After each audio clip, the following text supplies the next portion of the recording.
did it. I watched the whole Hype House show, and it only took me 4 hours. Yep. Thank you.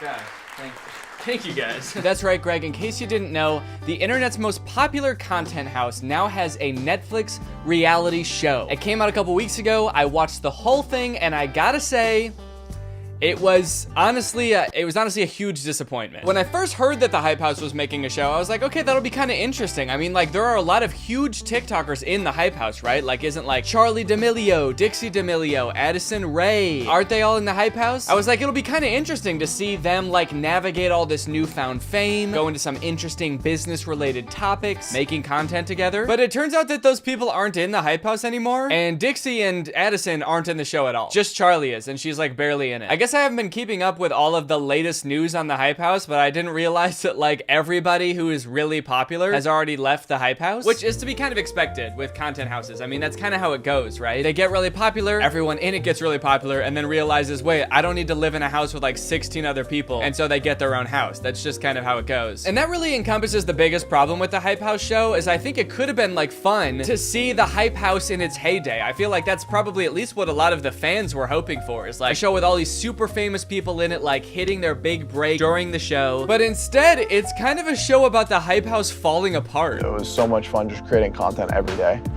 And now times have changed. People are talking about how like they never even see Lil Huddy anymore because he moved to a different like Hype House 2.0 that's somewhere else.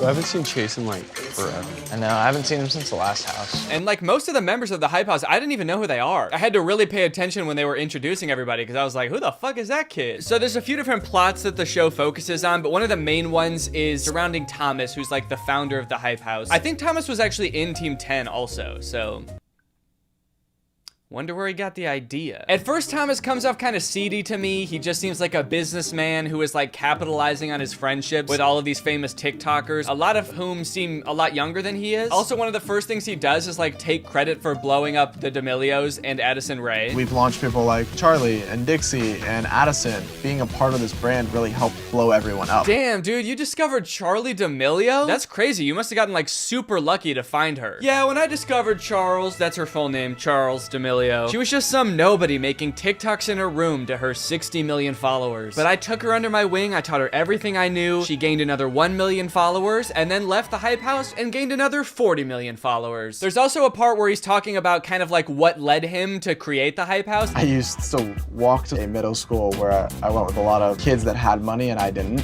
And I used to order headphones online and upcharge them. And then unintentionally, I think, he says something like, yep, I guess I've just always been trying to make a quick buck. Anything I could do to make a quick buck, I've always been like that. Which is not a good look when you're talking about the business that you are running right now. Yeah, I guess when I think about it, I've always sort of been starting like scammy type Ponzi schemes that I knew weren't gonna work out but would make me rich and everyone else hate me. I guess I just sort of have entrepreneurship in my blood, man. I don't know. With that being said though, as the show went on, I went from like thinking Thomas was a seedy businessman to just like feeling really bad for him. I'm not like fully okay. He wants the Hype House to work so bad, and he is the only person taking it seriously. I want you guys to give it your all so that people watch you guys and are like, holy f, I love Calvin and Patrick. Holy f, I love Larry. Because then you guys get to grow the next part of your career too. I'm the only person that has done anything on the business end of this. So that's why I get so stressed about it. I literally lost 10 brain cells from this conversation. No, wow, that's rude. One thing that I thought was really funny was that in the show they say like, yeah, we pay for this house with sponsorships. We pay with brand deals. The rent here is paid for by the brand deals that we do on the Hype House socials. And they show a bunch of examples of brand deals and they're all for Bang Energy. And then when they talk about sponsorships for like the rest of the show, they just say like, hey, have you done your Bang ad yet? No, I haven't done mine. I guess I gotta do more Bang ads for the Hype House TikTok account. I think it's just Bang that is supporting the entire Hype House, which is kind of crazy. I told him, I'm only gonna cover your rent if you're gonna be posting the Bang videos. Like Thomas is really selling himself as like an entrepreneur and a businessman, but at this point, like he doesn't even run his own business. The Hype House is just like a subsidiary of Bang Energy. I would say they should just call it the Bang House at this point, if that didn't sound disgusting. Yep, this is the Bang House. This is where we all live. Whenever we need to get anywhere, we hop on the Bang bus. As we learn more about Thomas, it kind of just seems like he wanted to create this business because he wanted to live in a house full of people that were his friends. And for some reason, the only way he could think of to do that was by starting a business. business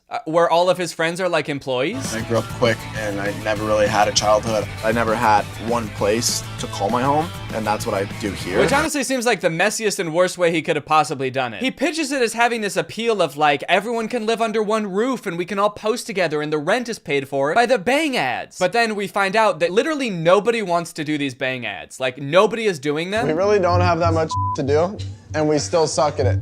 You have to do one video a month, that's it. To live in a mansion for free. So they're just like living in this house and Thomas is constantly stressed and like having to badger his friends to post these Bang ads to pay rent. Like Alex, if I tell him to shoot a Bang video, he'll do it. You don't want to post Bang videos, like that's not your brand. And it's like, you know, you can just like live in a house with your friends, right? You guys are all famous and rich. Can't you just pay rent, like your own rent, and then not have to worry about it? A lot of the drama in the show seems to revolve around Thomas feeling like people don't like him and that the business is failing. Thomas will be like, I don't understand why like none of my friends want to be around me anymore. What am I doing to drive them away? But then like every scene that he's in with other people, he's like tearfully begging them to post Bang Energy ads. A lot of what's really stressing Thomas out in the show is that Lil Huddy, Chase Hudson is his real name, in case you were wondering, has left the main hype house to go start like a second hype house, which is like closer to LA because Chase is working on his music career. He wants to be known as a musician. We want to keep Chase's house as like an extension of Hype House, so it's more like a Hype House LA location, and they're gonna work on making content out of there for Hype House. We will. But it turns out that Chase, while living there, hasn't been posting any Bang ads. He hasn't been posting any TikToks at all and has just been focusing on his music career. Chase hasn't posted anything recently. He made one TikTok over the last 6 months. So Thomas is so stressed because he's like, I told this guy I would pay his rent. Hype House is paying his rent and he's not posting any Bang Energy ads. It's like a huge stressor for the majority of the show. And Thomas is like, I don't know if Chase even wants to be in the Hype House anymore. I don't know why he's not posting his ads. And it's like, do you guys not have like a contract? Like Chase moved to his own house and is not doing the work that he agreed on. Can't you just make him pay his own rent? I'm so confused how Thomas is getting stuck paying the rent when Chase is not doing what he's supposed to be doing. Thomas is just like, damn, Chase left. He's doing his own thing and now he's not bringing any money or like followers to the business. God damn it. I guess I'm just stuck paying his rent forever now because I said I would once on a whim. A lot of the time I just feel taken advantage of. With how stressed Thomas is for the entire show, it kind of makes me wonder, like, how good of a businessman is he really? Like, does he really have entrepreneurship in his blood? Like, is he really a businessman to the bone? I've always been starting little businesses here and there and then like worrying myself sick about them. I'm sort of an entrepreneur in that way. I remember back in high school, I used to break down crying because I couldn't figure out if my headphones selling business was gonna work. I just could never remember if I was supposed to be selling the headphones for more or less than I bought them for. Now, it might sound like this show is just about people having a miserable time, but Chase is actually having a pretty good time for the entire show. In fact, he might be the only person having a good time during the show. When Thomas is pulling his hair out about Bang Energy, Chase is playing pinball in his mansion that is paid for by the Hype House. Big bonus. Alex Warren is panicking because his views are declining. Chase is in the hot tub. Bang singles helping produce and write a great album. Mia is screaming at people in the desert because she feels like the Hype House is falling apart. Chase is eating by himself alone in his room that the Hype House paid for. Chase you may have heard of before. He used to date Charlie D'Amelio. He's very famous. He's very popular. He used to be a huge TikTok star, but now he's like really focused on making music and dressing like a vampire. And so he doesn't really want to do social media anymore or be like involved in the Hype House at all, which is something that I think everyone seems to understand except Thomas. Like Chase moved to get away from them. He's not posting his ads. He invites like a bunch of TikTokers over to hang out with him, but doesn't invite Thomas. And Thomas is still kind of like, I wonder if Chase like doesn't really like being in the Hype House. I need to know if Chase is even gonna be a part of this anymore. I wish you'd give me a straight up answer about that. Which, to be fair, Chase should just be straight up instead of just like freeloading in this huge mansion full of pinball machines. But Chase makes it abundantly clear that he does not really want to be in the Hype House anymore. I'm very grateful for the opportunities that came to me through being a social media star, but it could end at any single point, and music's my passion. Now, he is saying all this in an interview for a show called The Hype House on Netflix. It's the show I'm making a video about right now, actually. You may have heard of it. So, you know, I guess he does still want a little bit of the clout from The Hype House. Since it is a show about influencers, like dealing with fame and dealing with all of these issues that the majority of people don't have to deal with, you might think it might be like really interesting to hear their thoughts on certain things. Like, for example, one night Chase hosts a dinner at his mansion and the whole crew gets to talking about cancel culture. Canceled. Wait, who was the last person to get canceled at the table? Go. Probably you. Except their only take is basically really like, I wish we didn't get canceled so much. When it comes to cancel culture, you never know what someone might deem offensive. They're all talking about how much it sucks being canceled, and like, don't get me wrong, like getting death threats and stuff, of course that's not fun. You should never go out of your way to like actively harass people online. But if people don't want to watch your videos anymore because you were partying during the pandemic, that's what they're talking about, by the way. They're talking about how they got canceled because they were having literal like huge mansion parties at the beginning of the pandemic. I threw Larry his 21st birthday party, and there were a bunch of people. It definitely wasn't COVID safe. I got so much backlash. I don't really think you can blame people for not wanting to watch you anymore. Anyway, they all sort of like go around the table talking about how they've all been canceled. They keep using that word. They're talking about cancel culture. It sucks to get canceled. If you get canceled for something, that's what you're known for the rest of your life. Which is crazy because I could have sworn I was watching them on a Netflix reality show. A brand spanking new Netflix show. That's wild. Yeah, man, I don't know. It just really sucks to have like everyone who loved you turn against you and you get completely deplatformed. All of your business opportunities dry up. It's honestly starting to feel like the only things I have left are like my millions of followers and all of my money and my successful music career and this reality TV show. At this point, that's all that's keeping me going. The show actually does get into some like deeper, more interesting topics that I think are like important for influencers to understand and talk about. Nikita Dragun's in the show, who I believe has had a fair bit of controversy in the past for doing some problematic things. She and Larry are kind of like best friends. They're kind of like the only people in the Hype House actually that seem like they are genuinely friends. And during the show, it comes up that Nikita is being accused of like blackfishing, and Larry like sits her down and has a chat with her about like why that's not okay. I just don't think I can like sit back and just let the black community and just everyone on the internet just say like, oh, how are you friends with this person when she blackfishes? I see you in person almost all the time. You don't look like those pictures on the internet. And overall, it's a good topic that I think it's important that they dove into, but they like barely spend any time on it, honestly. There's just like one scene of them talking about it and then they like forget about it forever. Larry does like put his foot down and be like, hey, don't do this anymore. If you do, like, I'm not gonna fuck with you anymore. But I just feel like they don't really go into like the nuances of it at all. Larry's just like, hey, can you stop doing this? And Nikita's like, yeah, now that you put it that way, I will. But you know what? I guess it would make sense that they would want to cut out the majority of that important conversation because we gotta get to Alex Warren, dude. We gotta figure out what he's up to. I spend on my YouTube videos alone anywhere between $50,000 to $70,000 a month. You might have seen Alex Warren before on YouTube because I know a lot of people have made videos about him being a David Dobrik copycat. I personally have never really looked too much into it, but after watching this show, holy shit, this guy is a David Dobrik copycat. His videos are very similar, but like he even talks the same as David Dobrik. The first time I heard him, I felt like I was watching someone else's voice come out of his body. Recently, this last month or two, my numbers have been going down. And I missed the mark with that one. He sounds like David, he dresses like David, he films like David. In fact, in one of the very first scenes he's in this show, he's actually trying to kill one of his best friends just like David Dobrik. Alex, unfortunately, in this show does not come across super likable. You wanna take the Rolls Royce or the G-Wagon? I want to take the G-Wagon. Rolls Royce it is. And of course, it's hard to make judgments about like how likable people actually are based on like a reality show or even their own videos just because they're so edited. But like, damn, the way that he acts in this show, not great. Cover is afraid of ducks. Today, I've decided to surprise Cover with a duck in our room. A lot of Alex's like plot line is about like relationship drama between him and his girlfriend Cover. Cover seems like a pretty cool person, like down to earth. It doesn't really seem like she lets the fame get to her head too much and isn't like super engrossed in like making content and like on the grind constantly, whereas Alex very much is. The hardest part about making relationship content is separating the business from the relationship, for sure. The line between social media and a relationship definitely blurs. Like, not stepping over the line is very difficult to do. And that's like a big point of tension between the two of them is like Cover's kind of like, sometimes it's hard for me to like distinguish what Alex is saying for videos and like what he actually means or like where the boundary between like the relationship we have in videos ends and where our real relationship starts. And honestly, based on what I've seen in the show, if I were you, Cover, I would take the relationship in the videos. I would hope that actually that is the real relationship. There's one scene where Alex and Cover get into an argument because Cover's like, hey, can you not take up our whole room with like your video making equipment and your desk and shit? Can you not take over the entire room? I'm not. Okay. The argument ends with Alex calling her delusional. I'm not trying to sound like an asshole, but do you get what I'm saying? No. And I don't think you sound like an asshole. I think you're delusional. He calls this girl that he loves delusional. She's like, hey, can you just like not like take over our entire living space? And he's like, you're fucking crazy. You're insane. But that's not even the worst part because the way Alex apologizes for this argument is by making a video where he shows Cover a little fox. It's a fennec fox.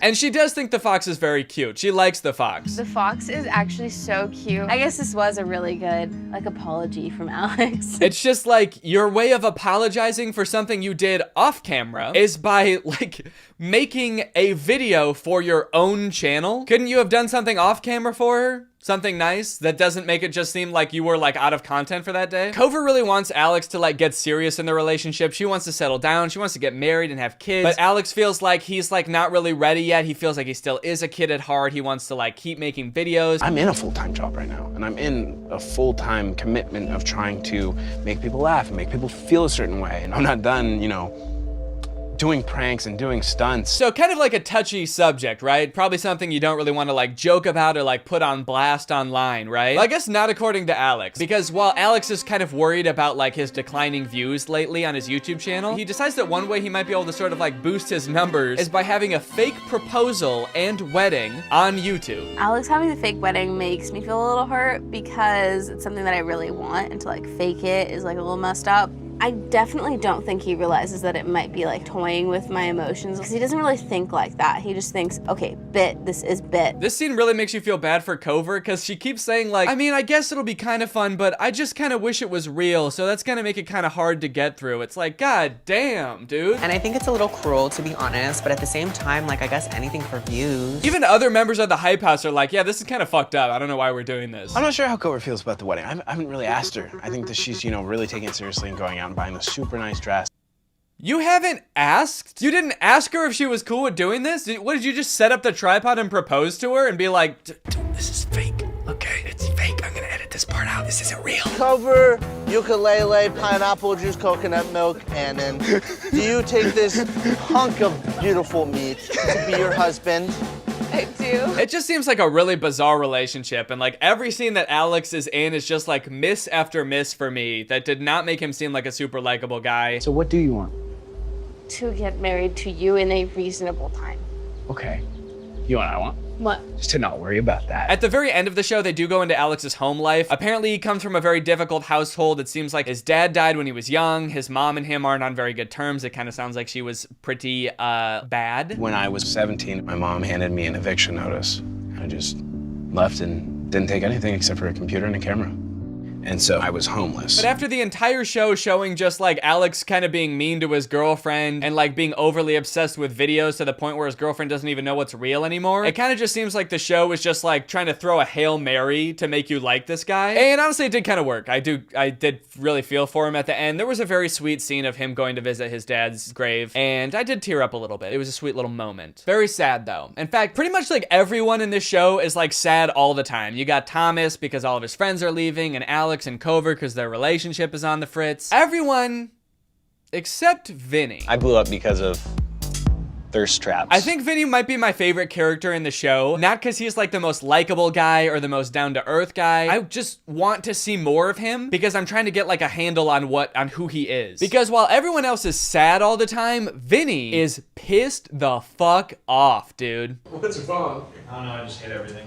Everybody. There are multiple scenes where there's like kind of like a security camera type camera in the kitchen of the Hype House, and Vinny will just kind of like walk into the room so mad, get some juice out of the fridge, and then leave. Sometimes he'll say something like, I'm so fucking pissed right now, I'm gonna punch someone in the face. Right now, I swear to God, if one person says something off to me, it doesn't matter who it is, I will probably punch him in the face. Because I'm so... And they never explain why. It happens multiple times in the show, and they never explain why he's mad. I'm pissed, absolutely beyond. No, beyond pissed. He just walks into the kitchen and he's like, no one look at me or I will shoot you in the head right now. And then he leaves and everyone's kind of like, huh, that was weird because Vinny's in a bad mood today. And every day. Is that normal? Huh? Are you normally mad like that? Yeah. Vinny is such a confusing character. So everyone's kind of got their own like niches in the Hype House. Some people make pranks and some people make dance videos. Vinny makes thirst traps. It is kind of awkward for me to make them. I don't even like look at them. I don't want to see my cringy self doing that. He hates posting thirst traps. He hates posting on the Hype House. I think he doesn't like being famous. Vinny doesn't like it. Vinny hates getting shit on every day. He hates the attention. Vinny's an 18-year-old who's like a nerd trapped in a hot, sexy summer boy's body. But ironically, because he's so handsome and his thirst traps are so good, he is the most famous person there currently, which begs the question, why is Vinny in the hype house? Living in a content house, it can get overwhelming at some points because you want to be alone sometimes. Vinny is the most famous person there, so it's not like he really needs to like leech clout off of everyone else in the hype house. If anything, like he is providing the clout for everyone else to sort of nibble on. He doesn't like making TikToks. He doesn't like posting thirst traps on his own channel. He never posts Bang Energy ads because nobody does. He doesn't even hang out with them. He just like games alone in his room and then comes out occasionally to tell everyone how pissed off he is and threaten their lives. Why Vinny's in the hype house?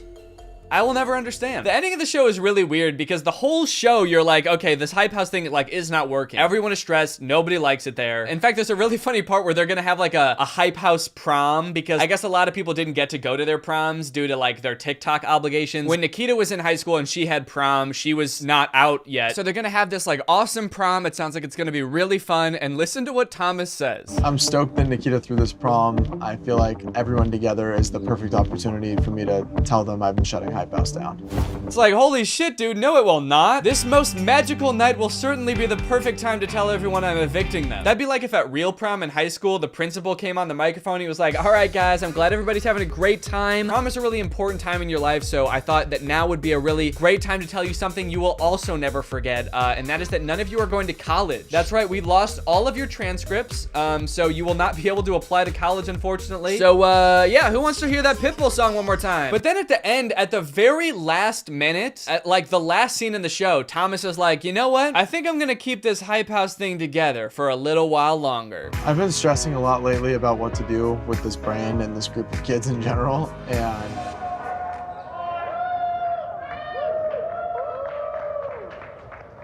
maybe I shouldn't end it.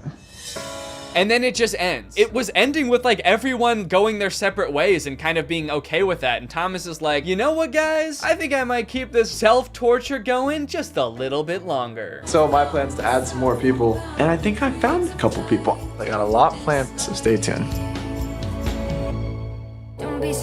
Anyway, overall, it was a very strange show. I kind of feel like they started like negotiations for the show when the hype house was in its heyday, but then when it came time to like actually start filming it, they were like, oh shit, everyone's kind of gone. I guess we could just sort of cobble together a quick 8 episodes. So yeah, overall, I say I give it a 2 thumbs in. And now it's time to talk about the sponsor of this video. Guys, I've been thinking long and hard about this whole content house thing, and honestly, I've decided it's time to start one. Yup, I'm taking all of my best friends and putting them in a house together. We got Jonathan Squarius, we've got Lil Jimmy, Rachy Rach, Squid, and about 30 other people all getting packed into this one house to make content. And the best part of all is we have a sick-ass sponsor, ExpressVPN. One second, hold on. Hello? What? You guys are all leaving? We just moved in like 20 minutes ago. Oh, you're all too famous now? You all figured out you could pay rent on your own? Yeah, that makes sense. Well, I guess this content house is just me now. You know what? I could be mad, but it makes a lot of sense, you know? Because using the internet without using ExpressVPN is just like starting a content house with all of your famous best friends. It's not worth the risk. That's because when you're online and you're not using ExpressVPN, you can be tracked by your internet service provider, by online advertisers. You're susceptible to hackers snooping your data. You know, your internet service provider is allowed to like keep a log of everything you do and sell it to people, right? You know they're allowed to do that in America? Not cool. I've got ExpressVPN on my phone, on my laptop, on my desktop computer, anywhere that I can have ExpressVPN, I've got ExpressVPN. Because when I'm doing something important or I'm on a public Wi-Fi, it's much better to have that peace of mind that all of my data is being encrypted and sent to ExpressVPN's secured tunnel, so I don't gotta worry about being tracked by my internet service provider. The only thing I really have to worry about is all of my friends leaving me. ExpressVPN's got the fastest speeds, 24/7 customer support, and they've got server locations in so many different countries, which gives you the opportunity to unlock content that's not available in your area. So if you want to check it out and find out how you can get 3 months for free, then head on over to expressvpn.com/Danny Gonzalez. That's expressvpn.com/Danny Gonzalez. Thank you to ExpressVPN for sponsoring this video. They're a longtime sponsor of the channel, so guys, go ahead and check them out, show them some love, and I'm gonna go figure out a new way to make a quick buck. All right, guys, well, thank you for watching this video. I hope you enjoyed it. If you're new here and you're not subscribed yet, make sure you subscribe and turn on my notifications to join Greg. We are the largest content house on YouTube, and if you subscribe and turn on my notifications, you are legally forced to move into the Greg house, where you'll be forced to make Bang Energy ads all day, every day. So make sure you subscribe and turn on my notifications to do that, and I'll see you next time. Bye-bye.